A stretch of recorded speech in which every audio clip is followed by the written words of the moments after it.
पकड़ के हमको गिराया, हमारी बहन को कपड़े भी फाड़ दिए।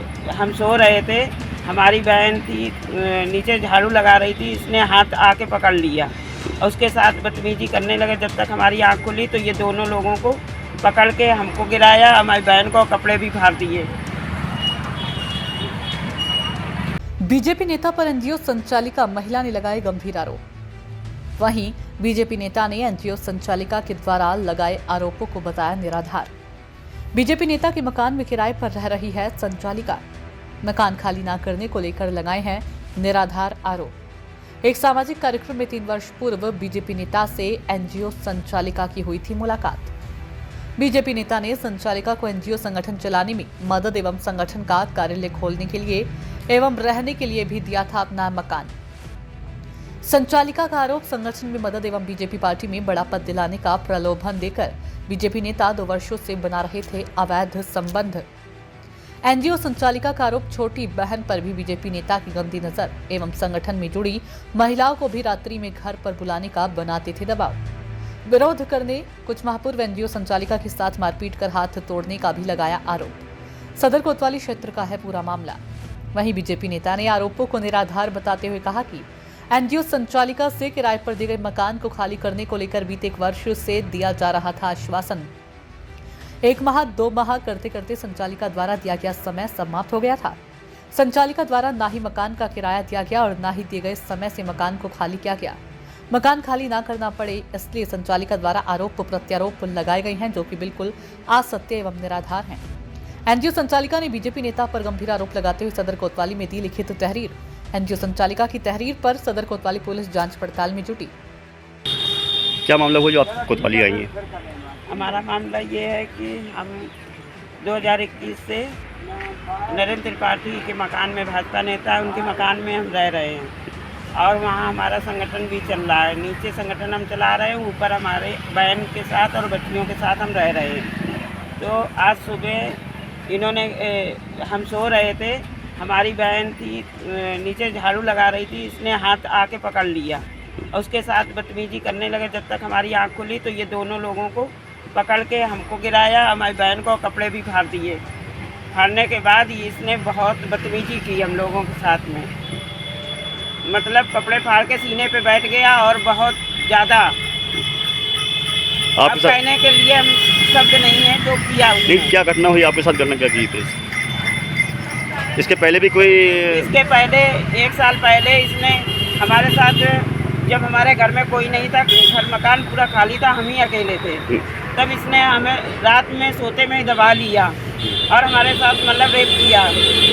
और उसके बाद हमने जब कुछ FIR करने के लिए प्रयास किया, फिर हम इसका भाजपा नेता होने के कारण इसके दबाव में इसने दबाव बनाया और हम शांत रहे अपने संगठन और परिवार को देखने बदनामी के हेतु हमने इसके ऊपर आवाज़ नहीं उठाई और ना हमने कुछ FIR किया कि हम लोग बदनाम हो जाएंगे, फिर भी हम शांत रहे। अब आज सुबह की ये घटना है, फिर दोबारा इसने कई बार प्रयास किया। जब अकेले हम रहते थे तब तो ये यही प्रयास करता था। भाजपा में किस पद पर? ये भाजपा में वरिष्ठ नेता है और कभी ये रेलवे बोर्ड का सदस्य भी रहा है और भाजपा में कट्टावर नेता है। तो ये भाजपा के ऊपर तक की है इसकी पहुंच। हमेशा आज सुबह भी हमको बहुत धमकी दी है कि अगर हमारे प्रति किसी FIR लिखवा दी तो गोली से मरवा देंगे, हमारा कुछ नहीं कर पाओगी। जैसे जानकारी मिल रही है पहले से हत्यारोप कर रहे हैं, क्या है मामला? इसकी जानकारी मतलब जब हमें पहले इसकी विषय में कुछ नहीं मालूम था, जब इसके मकान में हम रह रहे थे तब धीरे धीरे मालूम हुआ कि ये मजबूर महिलाओं को अपने घर। पहले भी क्या इनके ऊपर कोई आपराधिक इतिहास है क्या? हाँ, इसके पूर्व में ये 302 में किसी मर्डर केस में फंसा है। अच्छा। और ये मजबूर महिलाओं को अपना शोषण का शिकार बनाता है, उसको बुलाता काम के बहाने, कहीं पद दिलाने के बहाने भाजपा में, और उसके साथ शोषण करता है। आपका संगठन का क्या नाम है? हमारे संगठन का नारी सबला शक्ति संगठन। संगठन में जो और महिलाएं काम करने वाली हैं उनके लिए क्या दबाव बनाया जाता था? हमारी संगठन की जो महिलाएं हैं जो उसमें आती है तो ये हमेशा ये कहते था कि तुम्हारे संगठन में इतनी सुंदर सुंदर महिलाएं हैं, हमारे पास भेजो इनको तो तुम्हारे संगठन में और मदद हम करेंगे। आज भी सुबह इसने कहा। क्या नाम है आपका? सर, एक एनजीओ संचालक ने आप पे आरोप लगाए हैं, कोतवाली में लिखित सूचना दी है, क्या है मामला आपके समय में?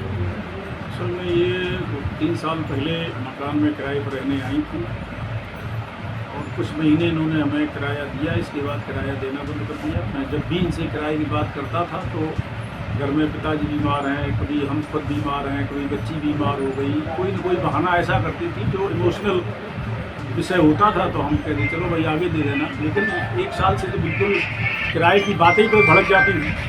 तो मैंने कहा खाली कर दो, अभी कर रही तब कर रही। आज उनका लास्ट था बिल्कुल वादा कि आज हम हर हालत में कर देंगे। तो जब आज मैंने पूछा कि अभी तक आपका सामान बंद नहीं रहा, पैक नहीं हो रहा, तो उसने फिर चीखना चिल्लाना शुरू कर दिया और 122 डायल कर दी।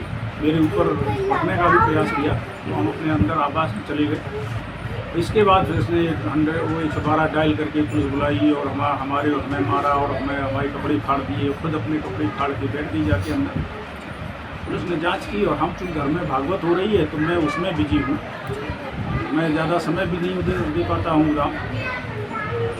इतनी सी बात थी उसका, केवल उसको मकान खाली ना करना पड़े और किराया भी ना देना पड़े, तो इसलिए वो सब इतना बवाल कर रही है। और अगर उसका जो आरोप है कि इतने दिन से हमें प्रताड़ित कर रहे हैं, तो कोई वो मकान मालिक तो थी नहीं, अभी भी खोल कर अपना छोड़ के चली जाती, दूसरी जगह चली जाती। तो अब केवल उनको मकान खाली ना करना पड़े और किराया भी ना देना पड़े, इसलिए ये सब पूरा बवाल बनाए हुए हैं। मकान खाली न करना पड़े। हाँ, और उनका चूँकि चारित्रिक स्थिति भी उनकी बहुत ख़राब है, क्योंकि बहुत लोगों का उनके पास दिन रात आना जाना, मोहल्ले में भी उसकी वजह से तमाम हमारी छवि खराब हो रही थी और मोहल्ले के लोग भी बड़े परेशान थे इस बात से। तो मैंने इसलिए कहा कि भाई अपना दूसरा देख लो, तुम्हारे पास कोई संसाधनों की कमी नहीं है तो अपना दूसरा। आपके मकान में ही कार्यालय खोला गया था क्या? कार्यालय का उसका भी किराया नहीं दिया, कार्यालय का भी रहती भी थी, कार्यालय भी पीछे असल में हमारे पहले उसमें कि हमारे बगल में रहते हैं पांडे जी, वो रहते थे, अपना मकान बनवा रहे थे। जैसे उनका मकान बन गया तो इसने कहा कि जब तक, और हमने अपने कार्यालय के लिए उस जगह को रखा है तो उसका हम तब तक इसका उपयोग करती रहे। तो हमने कहा हम अगर नहीं होंगे तो कर लिया करो। इस नाते वो इनका कोई कार्यालय नहीं था और ना उसमें कहीं कोई इनकी ऐसा कोई इनका काम था, क्योंकि मेरा अपना उठने बैठने की वो जगह है।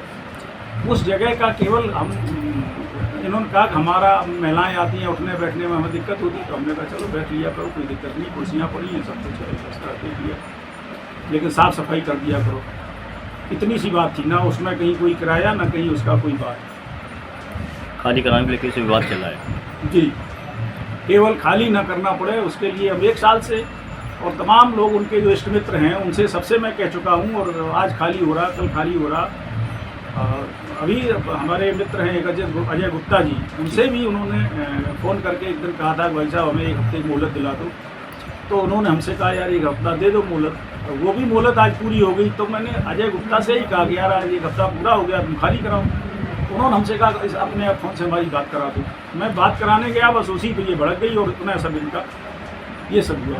ये जो आरोप लगाए वो पूरी तरह से निराधार है, बिल्कुल निराधार और बिना मतलब के, किसी के कोई उसका कोई दूर दूर तक कोई उसका वास्ता नहीं।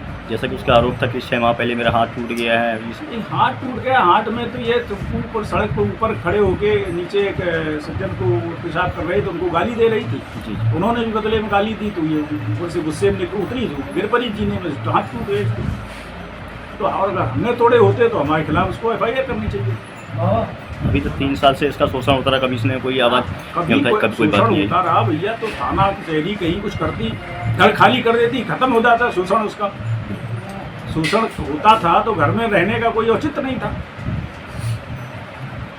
और अगर शोषण होता था तो अभी अपने कथित पति की जो 13वीं हुई उसमें हम लोगों को काट दिया, हम लोग उसमें शामिल हुए, इसके उसमें गाँव गए हम, उसमें शोक समझदार। अगर उत्पीड़न होता था तो हमें काट क्यों दिया?